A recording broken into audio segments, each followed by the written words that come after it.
আগের যে লাইফটা আমি করেছি সেটা আসলে দুইটা বিষয়ের উপরে ছিল। একটা হলো আমার পেমেন্ট সংক্রান্ত, মানে আমার পারিশ্রমিক, আর একটা এলিগেশনের উপরে। তো আমি আসলে এলিগেশনটা আমি আমার দিক থেকে কথা বলেছি, যেটা আসলে এখন লয়ার দেখছেন, সেটা পরবর্তীতে বিসিবিও জানাবেন যে কি হচ্ছে এবং আমার লয়ারও জানাবেন আসলে কি হচ্ছে। কিন্তু আগের যেটা ছিল পারিশ্রমিক বিষয়টা, সেটা নিয়ে আমি আসলে কিছু কথা বলতে চাই। আর সেটা বলা লাগতো না যদি বিসিবি আমাকে বিসিবি বলবো না, বিপিএল গভর্নিং কাউন্সিল থেকে আমার কাছে কোনো ফোন আসতো। তো আমি যখন কাউকে পাচ্ছি না, কিন্তু তাদেরকে আবার দেখছি যে গণমাধ্যমে কথা বলতে, তার মানে গণমাধ্যম তাদেরকে পাচ্ছে বাট আমি পাচ্ছি না, বিষয়টা এরকম হয়ে গেছে। বা তারা গণমাধ্যমের সাথে কথা বলতে চাচ্ছে বা বলছে বাট আমার সাথে কথা বলছে না, তার মানে আমাকে হয়তো বা অ্যাভয়েড করছে নাকি আমাকে জানাতে চাচ্ছে না, সে ব্যাপারে আমি আসলে অবগত নই। তো আমি যেটা ব্যাপারে বলতে চাচ্ছিলাম যে আমার বকেয়া বা আমার পারিশ্রমিক আপনারা ইতিমধ্যে জানেন, সংবাদ মাধ্যমে এবং সাংবাদিকদেরই বলতে চাই এবং বিপিএল সবাইকে জানাতে চাই, যারা দায়িত্বে ছিলেন ওই সময়ে এবং এখনো যারা আছেন সবার দৃষ্টি আকর্ষণই করছি যে আমি যে 30 লক্ষ টাকা পারিশ্রমিক পাইনি সেই ব্যাপারে আমি বিপিএল এর যারা দায়িত্বে ছিলেন সবাইকেই কিন্তু অবগত করেছি। এমন না যে এটা আমি নতুন করে বলছি, আমি অলরেডি আপনাদের আমার সোশ্যাল মিডিয়ার মাধ্যমে আমি কিন্তু 3টা ডকুমেন্ট শো করেছি। প্রথম ডকুমেন্ট ছিল আমার রাজশাহী টিমের সাথে এগ্রিমেন্ট, একটা ডকুমেন্ট ছিল আমার রাজশাহী টিমের যে চেকগুলো দিয়েছিল, যে চেকে কোনো টাকা নাই, আর থার্ড একটা দিয়েছি বিসিবিকে আমি মেইল করেছি, বাট যেটা অলরেডি 10-15 দিনের বেশি হয়ে গেছে, বাট বিসিবি থেকে আমি কোনো রেসপন্স পাইনি। তো আসলে লাইভে আসার একটাই উদ্দেশ্য যে মানুষজন আসলে যারা এখন দেখছেন তারা আসলে সত্যটা জানুক। এবং আমি দেখলাম আমাদের বিপিএল এর প্রধান যিনি এসে এখন দায়িত্বে আছেন, তিনি এসে বলেছেন যে আমি ডিরেক্ট সাইনিং এর প্লেয়ার। তো ডিরেক্ট সাইনিং এর প্লেয়ারের বিপিএল এর আমরা কোনো দায়িত্ব নিতে পারবো না বা বিসিবি কোনো দায়িত্ব নিতে পারবে না। তো আমার কথা এখনই শুরু হচ্ছে যে ওকে, যদি দায়িত্ব নিতে না পারেন, তা আমি কাদের হয়ে খেলেছি? রাজশাহী টিমের হয়ে। তো রাজশাহী টিমটা আসলে কাদের নেয়া? অবশ্যই বিসিবির নেয়া। ওকে, যদি আমি ডাইরেক্ট সাইনিং এর প্লেয়ারকে আমাকে পেমেন্ট না দেয়া হয়, তাহলে আমার বেস প্রাইস কত ছিল? আমার বেস প্রাইস ছিল 40 লক্ষ টাকা। তো 40 লক্ষ টাকা যেটা বেস প্রাইস, যেটা আমি ড্রাফটে বিক্রি হব, সেই টাকাও তো আমাকে বিপিএল পেমেন্ট করেনি। আমার তো মাত্র 10 লক্ষ টাকা বেশি দিয়ে আমি বিপিএল এ সিগনেচার করেছি। তার মানে আমার 40 লক্ষ টাকা বেস প্রাইস ছিল যেটা ড্রাফটে আসছে, আর 10 লক্ষ টাকা এক্সট্রা দেওয়ার কারণে আমি বিপিএল এ ডিরেক্ট সাইনিং করেছি। আমার কথা হচ্ছে যে সেই অ্যামাউন্টটাও তো আমি পাইনি। এবার আসতেছে কমিটমেন্টের জায়গা, যে ডকুমেন্টস গুলো আপনারা দেখেছেন সেগুলো তো দেখেছেন, এখন আসতেছে কমিটমেন্টের জায়গা। তো বিপিএল চলাকালীন আপনারা কথাটা একটু ভালো মতো বুঝলে বুঝতে পারবেন যারা শুনছেন, যে বিপিএল চলাকালীন সময়ে যখন আপনারা সবাই অবগত আছেন যে রাজশাহী টিম একটা প্র্যাকটিস বয়কট করে, সেটা পেমেন্টের ইস্যুর কারণে, যে তারা পেমেন্ট দিতে পারছে না। এবং আপনারা এটাও জানেন সবাই যে হোটেলে মালিককে আটকিয়ে রাখা হয়েছিল, সে পেমেন্ট দিতে পারছে না, বাসের পেমেন্ট দিতে পারছে না, বিভিন্ন রকম সংক্রান্ত জটিলতা ছিল। তখন আমাদের সাথে বিসিবির যারা দায়িত্বে ছিলেন ওই সময় বিপিএল এ, তাদের সাথে কথা হয় এবং আমাদের সেখানে আমি বারবার বলেছি, উপস্থিত ছিলাম আমি, ইয়াসির রাব্বি, আকবর আলী, আমি, তাসকিন, আমাদের প্রেসিডেন্ট স্যার ছিলেন তখন ফারুক স্যার, মঞ্জু ভাই এবং আকরাম ভাই।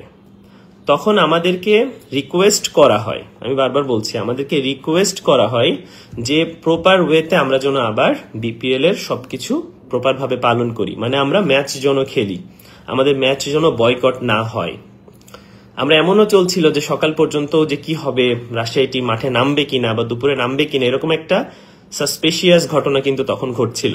কিন্তু আমাদেরকে বিসিবি থেকেই এবং বিপিএল থেকেই বলা হয় যে এরকম কোনো ঘটনা ঘটলে বাংলাদেশের বদনাম হবে এবং বিপিএল এর বদনাম হবে, এইরকম একটা বাজে ঘটনার সম্মুখীন বিসিবি হতে চায় না এবং বিপিএল হতে চায় না।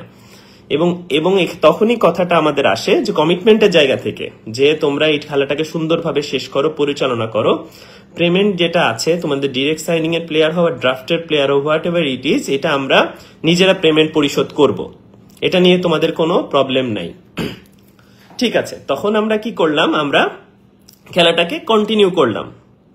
বসুন্ধরা টিস্যু অশুদ্ধতার বিরুদ্ধে এক বিন্দুও ছাড় নয়। আমরা বিপিএলটা সুন্দর করে পরিচালনা করলাম। তখন আমরা আর মালিকের সাথে কথা বলার দিকে ছিলাম না। এখন যেহেতু আমি ডিরেক্ট সাইনিং এর প্লেয়ার, বারবার বলা হচ্ছে, ওকে, ডিরেক্ট সাইনিং এর প্লেয়ারের বিধায় আমি খেলাটা বয়কট করতে চাচ্ছিলাম, যে আমি খেলবো না, মালিক আমাকে টাকা না দিলে আমি খেলবো না। এন্ড বিপিএল এ আমাদের টিমে বলতে গেলে তাসকিন আর আমি পারফর্ম করছিলাম। Taskin highest run scorer, Taskin highest wicket taker এবং আমি হাইস্ট রান টেকারের অবস্থায় ছিলাম। কারণ এই সময় যদি আমি ম্যাচ না খেলি তখন একটা প্রশ্নের সম্মুখীন হতে হবে। সে কারণে আমাকে রিকোয়েস্ট করা হয়েছে এবং আমি ঠিক আছে বলেছি, অবশ্যই আমি বিপিএলটা কন্টিনিউ করব। বিকজ অফ দ্যাট বিসিবি আমাকে বলেছে, কমিটমেন্ট দিয়েছে যে আমি খেললে বিপিএল এর মানটা ঠিক থাকবে, বা আমরা খেললে বিপিএল এর মানটা ঠিক থাকবে। এটাতে আমরা বয়কট করলে বিপিএলটা চরম পর্যায়ে নষ্ট হবে। তো এই কারণে আমরা কিন্তু খেলাটা কন্টিনিউ করেছি। এবার আসতেছে টুইস্টটা হলো যে আমরা যে এলিগেশনের শিকার হয়েছি তা আমরা কিন্তু বিপিএল ইন বিটুইন ম্যাচের মধ্যেই ঘটনার কারণে হয়েছে, এরকম ঘটনাই বলা হচ্ছে যে আমরা বিপিএল এর মধ্যে হয়েছে। তা আমরা যদি খেলাটাকেই বয়কট করে ফেলতাম তাহলে তো আমাদের বিপিএলটাই খেলা লাগতো না, কোনো এলিগেশনও আসতো না, কিছুই আসতো না। তো খেলার কারণেই আমাদের এলিগেশনস গুলো আসছে, কথাটা এরকম ভাবে হচ্ছে। তা আমার কথা হচ্ছে যে আমরা বিপিএল এর কন্টিনিউ করলাম, বিসিবিতে যে কথাগুলো আমাদেরকে বলেছে কন্টিনিউ করার জন্য খেলাটা আমরা কন্টিনিউ করি, এবং আমরা কন্টিনিউ করেছি বিসিবির সবার কথা শুনে। এবং কন্টিনিউ করার পরে এখন যখন যারা দায়িত্বে আছেন তারা যদি এসে বলেন যে ডিরেক্ট সাইনিং এর টাকা আমরা দিব না, তাহলে ব্যাপারটা কেমন দাঁড়ালো? তার মানে কি আমরা ইউজ হলাম? এমন হলো ব্যাপারটা যে ওই সময় আপনারাই বললেন, আমাকে কমিটমেন্ট করলেন যে আমাকে টাকা দেয়া হবে, আমার পারিশ্রমিক দেয়া হবে, কিন্তু এখন আপনারা বলছেন 1 বছর পরে এসে, জাস্ট বিপিএল এর 1-2 দিন আগে আপনারা আমাকেও না টিভি ইন্টারভিউর মাধ্যমে জানানো হচ্ছে যে ডিরেক্ট সাইনিং এর কিসের টাকা? তাহলে ব্যাপারটা কেমন হলো? যদি এটাই হয়ে থাকে তাহলে আমরা কোথায় যাবোটা কোথায়? আমরা কাকে বলবো? মানে এটা কেমন ধরনের আচরণ হতে পারে আমাদের সাথে? এটা তো মেনে নেওয়া যায় না। আমার পারিশ্রমিক, আমি কষ্ট করে বিপিএল কমপ্লিট করেছি, আমি সর্বোচ্চ চেষ্টা করেছি এই টিম নিয়ে ফাইট করার জন্য। আমি বিপিএল এ সেঞ্চুরি করেছি, আমি হাইস্ট রান টেকারের 5ম তালিকায় ছিলাম, আমি সর্বোচ্চ চেষ্টা দিয়ে বিপিএলটা সুন্দর মর্যাদার মাঝে আমি শেষ করেছি। এখন আপনারা এসে আমাকে যদি বলেন যে ডিরেক্ট সাইনিং এর কোনো পেমেন্ট আমরা দিতে পারবো না, তাইলে তো আমি মানতে পারবো না। কারণ আপনাদের সাথে আমাদের যে কমিটমেন্টটা হয়েছে, কমিটমেন্টের জায়গা তাহলে কথা কোথায় থাকলো? কমিটমেন্ট বলে কিছু নাই, এবং আপনারা সেটা অস্বীকার করবেন যে আপনারা আমাকে কমিটমেন্ট দেন নাই। এবং এখন কথা হচ্ছে যে কেউ যদি এসে বলে আমি তো তখন এই গ্রুপে ছিলাম না, আমি তো তখন এই দায়িত্বে ছিলাম না, আমি তো তখন মিডিয়া ডিপার্টমেন্টে ছিলাম, বা আমি তখন অন্য ডিপার্টমেন্টে ছিলাম। আমার কথা হচ্ছে যদি ডিপার্টমেন্ট ওয়াইজ চিন্তা করা হয়, তো মিডিয়া ডিপার্টমেন্টের মানুষ এসে তো এখন আমাদের বিচার শুরু করতেছে না? তাইলে 2টা চ্যাপ্টার ভাগ হয়ে গেল। পেমেন্টের ইস্যুটা দেখতে পারবে না, কিন্তু আবার লিগ্যাল ইস্যু যেগুলো আছে সেগুলো নিয়ে কথা বলবে, কিন্তু আবার পেমেন্ট ইস্যু বলতে পারবে না। দুই ভাগ হয়ে গেল, যে ওইটা নিয়ে উনি কথা বলতে পারবে, বাট এটা নিয়ে কথা বলতে পারবে না, বা এটার দায়িত্ব নিতে পারবে, এটার দায়িত্ব নিতে পারবে না। ব্যাপারটা এরকম হয়ে গেল না? এরকম তো হওয়া উচিত না। যদি আপনি দায়িত্ব বুঝেই নেন তাহলে টোটাল বিপিএল এর দায়িত্বটা বুঝে নেন, আগের বছর যা যা ঘটেছে সবকিছু দায়িত্ব বুঝে নেন। আমার কাছে তো আমি অবৈধ কোনো টাকা চাচ্ছি না, আমি যে আমার পারিশ্রমিকটা এবং আপনার যেটা কমিটমেন্ট দিয়েছেন সেই টাকাটাই তো চাচ্ছি। আর এটা এমন বড় অঙ্কের কোনো টাকা নয় আপনাদের কাছে, সেটা আমার কাছে হইতে পারে এটা অনেক বড় অঙ্কের টাকা, কারণ আমি বিপিএল খেলার সময় আমি অর্থ পাইনি। এরপরে বিপিএল এর এই ধরনের আজে বাজে নিউজ যেটা মিডিয়ার মাধ্যমে ছড়িয়েছে, এবং ওইটার কারণে আমি প্রিমিয়ার লিগেও সাফারার হয়েছি, এবং ওইটার মাধ্যমে এই বছরও আমাকে বিপিএল থেকে দূরে রাখা হয়েছে। তাহলে আর্থিকভাবে আমি আর কত ক্ষতিগ্রস্ত হব? আমার সম্মানহানি হচ্ছে, আমি আর্থিকভাবে ক্ষতিগ্রস্ত হচ্ছি, আমি আসলে যাবোটা কোথায়? সেটা তো আমার উত্তর লাগবে না? তো আমার কথা হচ্ছে যে আপনারা যদি এইভাবে হাইট করেন বা কি বলে বিড়াল আর ইঁদুরের মতো খেলা করেন, তাহলে তো আমার কাছে মনে হয় না জিনিসটা সুইটেবল হবে। আমি এখনো বলছি, আমি কিন্তু বিসিবির বিপক্ষে না। বিসিবি আমার গার্জিয়ান, এখনো আছে, সারা জীবন থাকবে এবং সারা জীবন ছিল। আমি আমি তিনটা জিনিসকে সবসময় রেসপেক্ট করি। একটা হলো আমার পরিশ্রম, আমি যে পরিশ্রম করে এত পর্যায়ে আসছি, আমার সামনে পিছনে কেউ ছিল না, আমি যথেষ্ট পরিশ্রম করে এই পর্যন্ত আসছি এবং একা ফাইট করে এখানে আসছি। সে ভালো খেলছি খারাপ খেলছি হোয়াট এভার।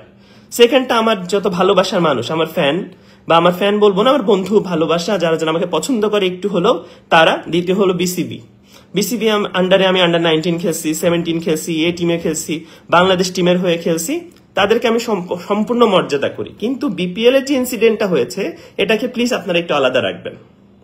এটা নিয়ে আমি মনে করি না যে এটা নিয়ে অন্য কোনো, যেমন আমাকে বিপিএল থেকে আলাদা করা হয়েছে, তো বিপিএল এর পেমেন্ট ইস্যুটাও আপনারা একটু আলাদা করে দেখবেন। আমি না বিসিবির বিপক্ষে না আমি কারোর বিপক্ষে, আমি আমার জন্য ফাইট করছি।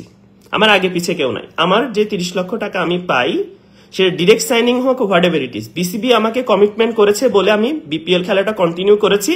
আদারদের আমি কন্টিনিউ করতাম না। না আমার উপরে কোনো এলিগেশন আসতো না, কিচ্ছু আসতো না যদি আমি খেলাটা কন্টিনিউ না করতাম। ব্যাপারটা তো তাই, খেলার কারণেই তো এইসব হয়েছে যে বিপিএল খেলা নাই, তার কাছে তো ইলিগেশনই নাই। আমি যেহেতু খেলেছি সে তো আমার ইলিগেশন আসছে, ব্যাপারটা এরকম হয়েছে। আমি যদি নাই খেলতাম ওই সময়, তাহলে ইলিগেশন কোনো কথাই ছিল না।